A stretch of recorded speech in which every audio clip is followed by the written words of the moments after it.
ሰላም እንደምን ሰንብታችኋል። በሳምንቱ በምስራቅ አብያተ ክርስቲያናት የተደረጉ አበይት ጉዳዮችን ይዘንላችሁ ቀርበናል። አብራችሁን ቆዩ። የምስራቅ ክርስቲያን ማህበረሰቦች የቅዱሳንን ቀን አከበሩ።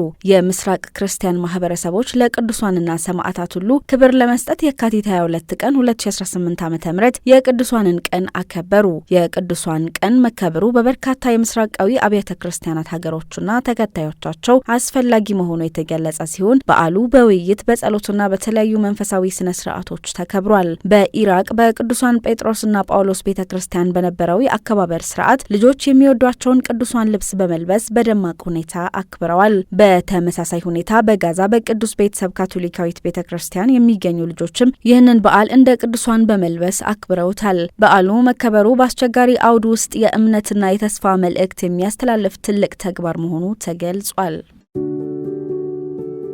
በሮማኒያ የአዲስ ሊቀ ጳጳስ ምርጫ ሊደረግ መሆኑ ተገለጸ።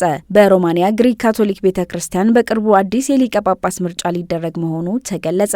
እንደ አውሮፓውያን አቆጣጠር ከህዳር 2 እስከ 6 2025 የጳጳሳት ሲኖዶስ ስብሰባ በሮም ጳጳሳዊ ኮሌጅ ያካሄደ ሲሆን በዚህም ስብሰባ በቋሚ ሲኖዶስ ውሳኔ የአዲስ የሊቀ ጳጳስ ምርጫ እንዲደረግ ተወስኖ ነበር። የቋሚ ሲኖዶስ ስብሰባ የተካሄደውም የካርዲናል ሉቺያን ሙሬሳን ሞት ተከትሎ እንደነበረም ተገልጿል። በዚህም እንደ አውሮፓውያን አቆጣጠር ህዳር 3 እና 4 2025 በሞት ለተለዩት ሊቀ ጳጳስ ካርዲናል ሉቺያን ሙሬሳን የመታሰቢያ ስነ ስርዓት ተካሂዷል።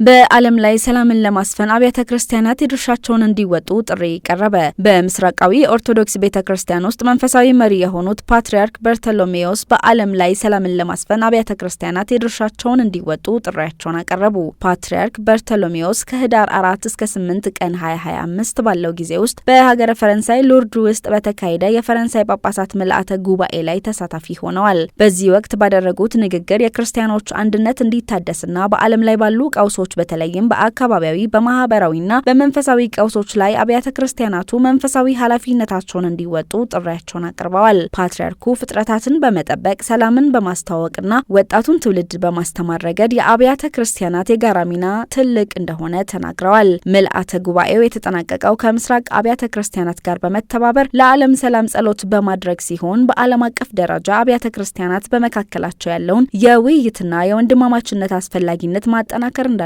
ባቸው ተናግረዋል። የተከበራችሁና የተወደዳችሁ ተመልካቾቻችን በሳምንቱ በምስራቅ አብያተ ክርስቲያናት የነበሩ አበይት ሁነቶችን የዳሰስንበት ምስራቃዊ ዜናዎቻችን እነዚህን ይመስላሉ። ከቀሪ የጣቢያችን ስርጭቶች ጋር መልካም ጊዜ